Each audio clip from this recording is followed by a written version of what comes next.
Well, it's me in the hot seat today. I know, it's exciting. And I'd love to literally go right the way back to the beginning. Sure. What first got you into the property sector? I didn't train, I got a job as an estate agent in the early 90s, 1991, I think it was, depth of a recession. And I got a job with the Alliance in Leicester in Canterbury, high street agent. But because it was the depths of the recession, business was hard. And actually, I wasn't there very long, and I never sold a house, not one. And what I remember about that time was being asked in order to win business, there was quite a lot of underhand tactics and things that just didn't feel right or didn't feel, I wasn't comfortable doing. And I remember going to my manager with the RICS code of conduct and going, look, you've just asked me to do this. It clearly says I'm not supposed to do it. Anyway, so that relationship soured quite quickly. But I love the business. I love the industry. I love dealing with people, showing people around houses. But I obviously wasn't very good at it because I never sold anything, and I wasn't prepared to use these slightly underhand tactics to win business or to close business. So I thought, well, if I'm going to stay in the industry, I should go off and get qualified. So aged 23, I think, I went and did a surveying degree at South Bank University in London, thinking, get myself some qualifications and come back to it with letters after your name, and then you won't need to be asked to be doing these ridiculous things. So that's how I got into it. Wow. Okay, well, things have changed a little bit since then, haven't they? And Hugely, for the better. Yeah, absolutely. And I mean, you've built this incredibly successful career and done so many different things as well, sort of within the sector. Have you seen any significant changes in the market since you first started? Well, the wonderful thing about the housing market is it's constantly changing. And that keeps everyone who works in it constantly fascinated. Because the very different definition of a marketplace is it evolves, it moves with the times. It's never still. And there are so many variables in the housing market or that affect the housing market that you've got to keep an eye on.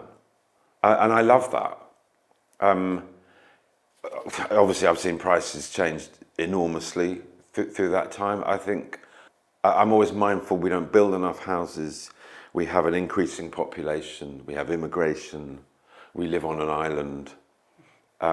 We leave home earlier. We get married later. And massively, people are living longer. So that puts huge pressure, upward pressure, on the housing supply that there is and therefore the prices. And yes, markets can go up and down, and markets can be very, very polarized across different parts of the country, and they can perform differently. But on the whole, there is upward pressure on prices. One of the other things, I guess probably technology is the thing that's changed the most in the, whatever it is, 25 years. I've been following, commentating on the housing market.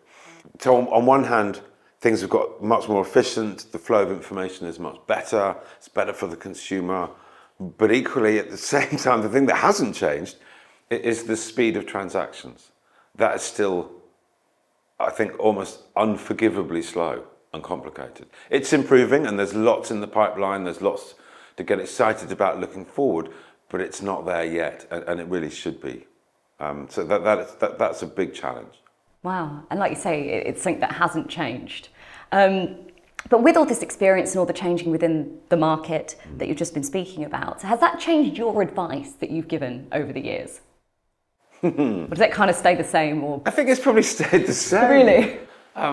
Buy for the long term, look for opportunities to add value, choose something that is flexible, that can cope with your needs as they evolve, which is a real natural thing to happen if you live in a property for a long time. Do your research, focus your brief, negotiate hard, but don't get personalised about it. No, I think on the whole, my advice is pretty constant. Whether that's in business or on the television, people question. Some of our shows are repeats of quite old shows that come out on location. And people used to say, "Oh, prices are out of date," but the advice remains the same. So I think good advice is good advice, regardless of the market. Obviously, your advice and your tactics and your negotiations are affected or impacted by the conditions of the market at the time. But I think the general advice has remained the same. That's quite comforting, really. Like, because once you get your head around it, you can sort of be in the game. So, with that in mind, there are people who are first-time buyers. So what would be sort of your top 3 tips for someone who's looking to get on that housing market for the first time? Save for a deposit has to come top of the list. Yeah, fair enough. And that takes a considerable amount of time and effort and sacrifice. But it is worth doing, and I still really believe it is worth doing. Do your research into the market, have a really good long think about what you want and where that's likely to exist at the price that you can afford. I meet a lot of first-time buyers who get a bit blinded by it, and they go and look at everything, and it takes them months and months, and 50 viewings, 100 viewings to whittle down what they can afford, where they can afford it, what they want. Your first home is not your forever home, so it's not going to be perfect. There's not a first-time buyer on the land that gets to buy exactly what they want, exactly where they want it, and that's a reality of pricing. Property is very expensive. Research and preparation. Work out your budget first. Get out into the market and talk to people. But I would hang off doing too many viewings until you are focused about what you want, where you want it. To do the research first. It's the research. Yeah. It's the research. Otherwise, you just spend hours and hours and days of flitting around in different areas, looking at different things at different price points, and then you're not comparing like with like, and that leads to what I call property blindness. And I come across it a lot. Somebody who's looked at 50 houses, 50 flats, thinks they're really well informed now. Well, then they're probably not. They're probably deeply confused. Yeah, sounds about right. And with that in mind then, what are some of the top mistakes that you see people make when they are going to buy a new home? I think it is not comparing like with like. So if you haven't done your research and your kind of due diligence before you go out and start viewing property, then that leads to confusion. Be realistic. You can't beat the market. The market is the market. You can try and get ahead of it. And how do you do that? You develop relationships with agents. You get them on side. They are your kind of gatekeepers to the information on properties. So the more relationships that you can have in the area that you're focusing on, the better, because you should get a better flow of information. And for those people who are first-time buyers and they're a bit hesitant to start this process because of everything that's going on in the world at the moment, do you have any advice for them? Again, I guess the advice remains consistent. Buy for the long term. You do need to be strategic. You are buying a home, not an investment. I mean, let's hope it goes up in value during the time that you live there. And there are certain things that you can perhaps think about to enhance that possibility. If you buy in an area that changes during the time that you live there, great. If you buy a property that you can make bigger, you can extend it, great. And if you buy a property that you can improve internally, new kitchens, bathrooms, that kind of thing, then all those 3 have chances of increasing your property in value. And the key to that is outperforming the market trend. So if the market rises 5%, well, your house will rise 5%. But actually, if you bought in an area that changes, if you've made it a bit bigger, if you've done up the kitchens and bathrooms and your property rises 10%, then that's the holy grail. So those improvements can really make such a massive difference to people. But on sort of more widely, I think it's fair to say people are feeling a little bit more confident about the economics of the country. We've had a new election, a new government, and things have settled down a little bit. Interest rates have started to ease off, and sentiment has certainly improved. I think people are feeling a little bit more stable and content and comfortable. The end of the world hasn't happened, and life goes on.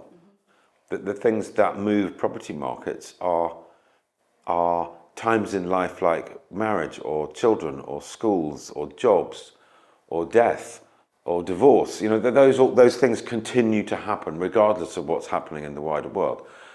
But actually, I think the wider world is feeling a little bit more settled. There's some global problems that are certainly a concern, but actually locally, the sentiment is okay. Actually, And that's quite comforting. yeah.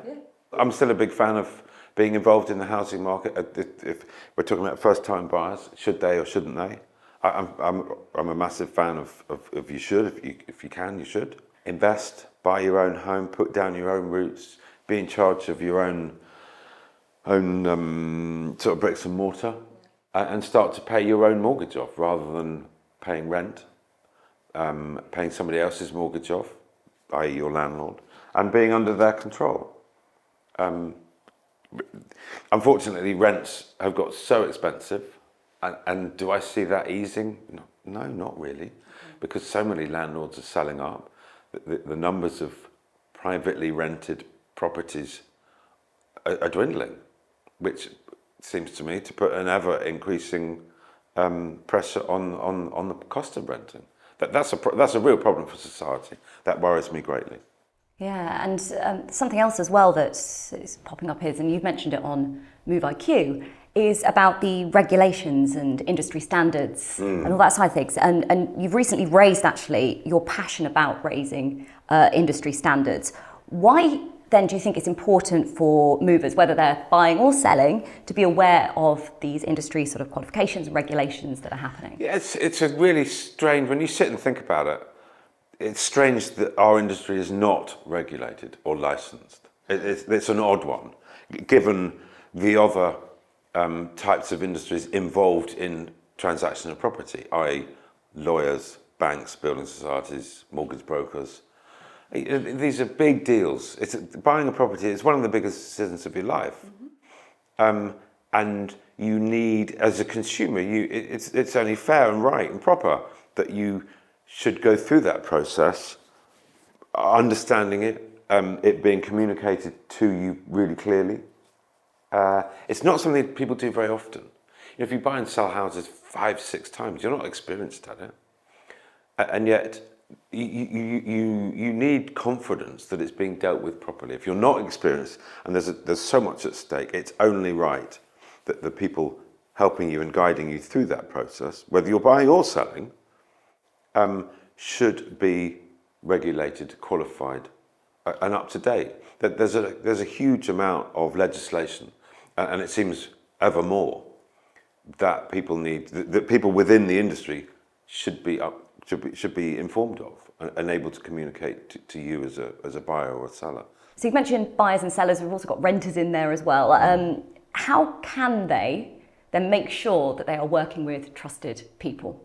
A Property Mark accredited agent, if you're dealing with one of them, you know they are experienced, they're regulated, they're licensed, they're trustworthy. And they follow a code of conduct, which I think is hugely important. There is a vast amount of legislation nowadays, and ever-increasing amounts of legislation coming down the track that agents need to be informed of, need to be on top of. As a consumer, you can't possibly be expected to understand all of that. But when buying a house or renting a house, this is a seriously important deal. It's an important transaction. It's emotional, it's financial, it's your family's security. You've got to. You haven't got to. I believe it's only right and proper that you should have faith and confidence in the people you're dealing with through that transaction. The lawyers are all tightly regulated. The banks, the building societies, the brokers, they're all tightly regulated. The FCA and things like that. And yet, the estate and letting agents don't seem to be yet. Weirdly, it has been on successive governments' sort of agenda to regulate. It's not happened yet. And I guess that's why I'm a big supporter of Property Mark and all it stands for. And do you think, or can you see any changes that are possibly coming over the next few years that we can look out for? Do you think maybe the government is going to pick up on this? It's got to happen. It's got to happen. Yeah, I mean, we're pushing hard for it to happen. And there's a lot of people within the industry working hard to make sure that does happen.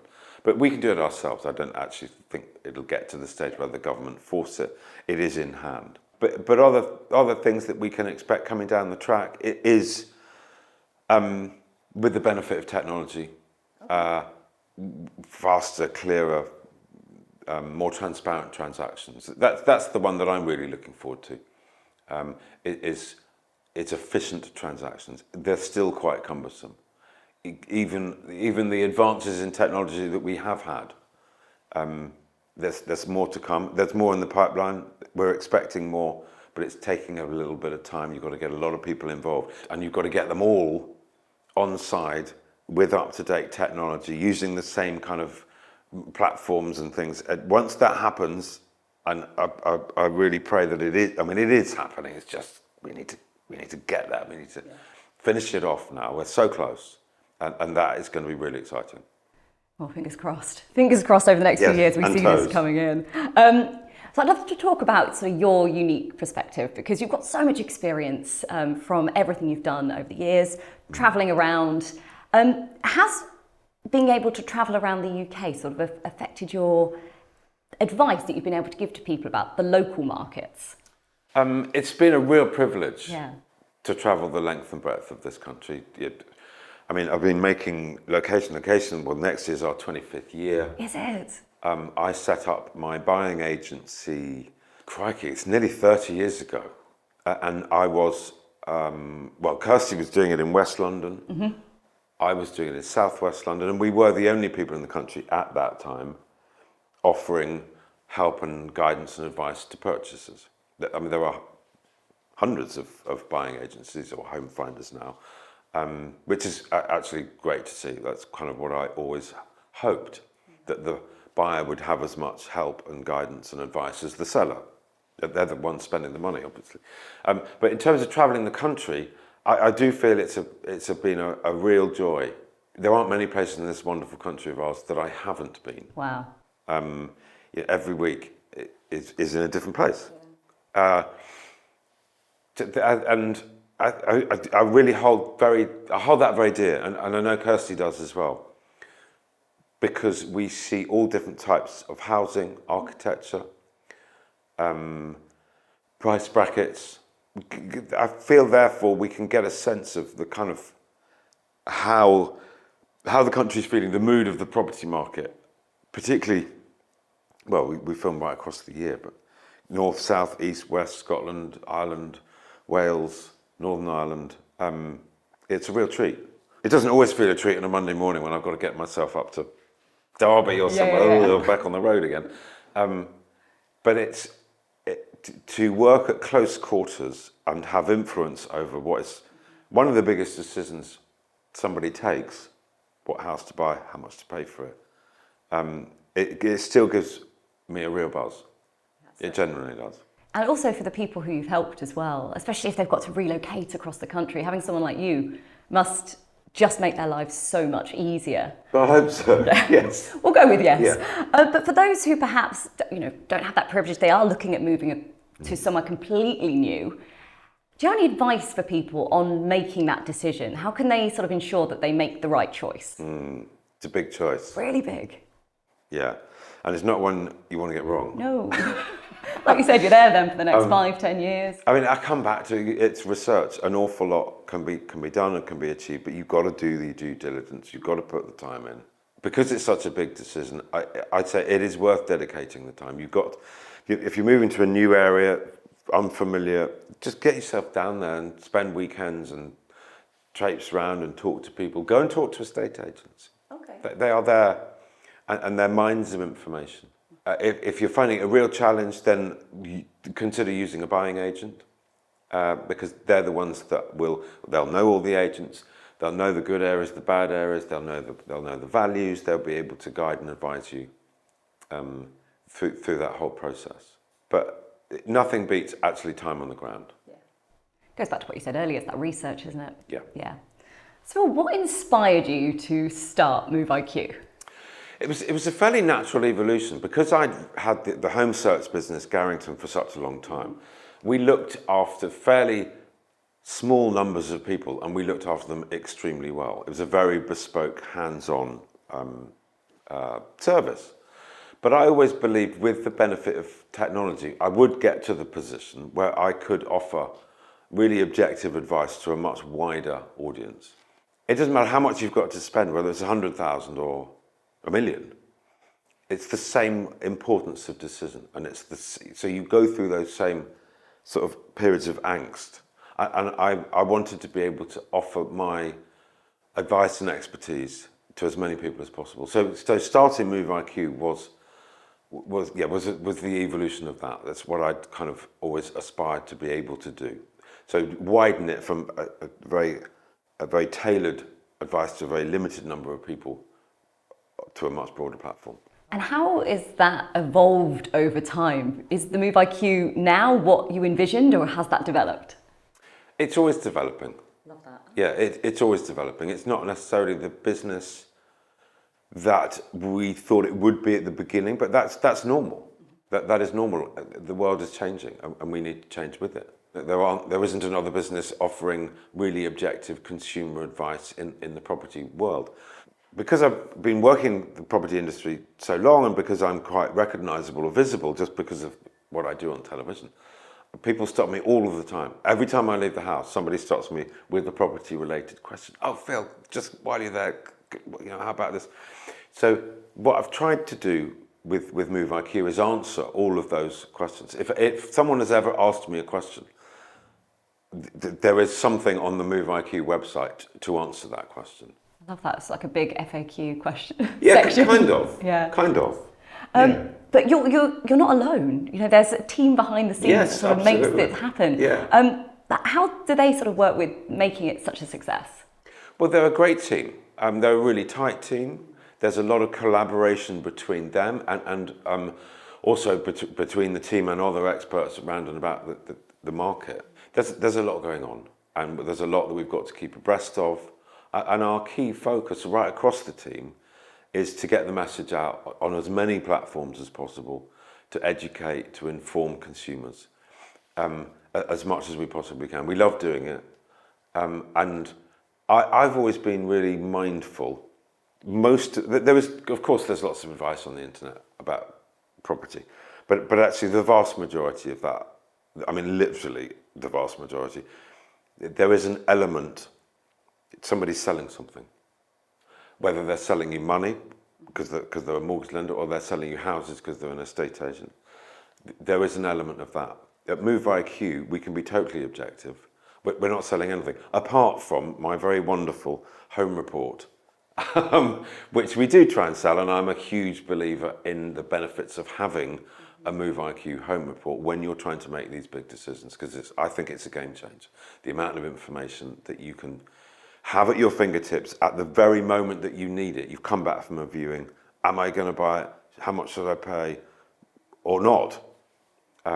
Press of a button, get a Move IQ home report. That's the thing that I'd love to sell more of. Yeah, I mean, and like you said, total game changer for people, because it is so overwhelming when you're buying or selling that, having something to fall back on. Now, coming to the end, I promise. But I would love to know what's next for you. You got any projects, initiatives that we're working on that we should keep an eye out for? Well, there's always a lot going on. I know. I'm fortunate enough to lead a fairly busy and packed life. Move IQ, we got a new website on the horizon. There's a new YouTube channel that's just about to be launched. There's lots of, I think, really fascinating tech discussions that are going on. And in terms of television, well, I've got another 3 or 4 locations to make in a month or so. We're still making Love It or List It. And actually I've just been commissioned to make another 2 years worth of Love It or List It. Fantastic. So there's a lot of television to come. I mean, wonderfully, people keep watching it and we get to keep making it. I think last year we were on at 8 o'clock on Channel 4 42 weeks of the year. That's not bad, is it? So kind people are still watching it. And I've always said, as long as kind people continue to watch it, we'll continue to make it. Oh yeah, and the value that it gives people as well. Not only the entertainment. Yeah, well, that's kind. Amazing. Phil, thank you so much for chatting today. It's been brilliant hearing all your insight. Lovely to talk to you.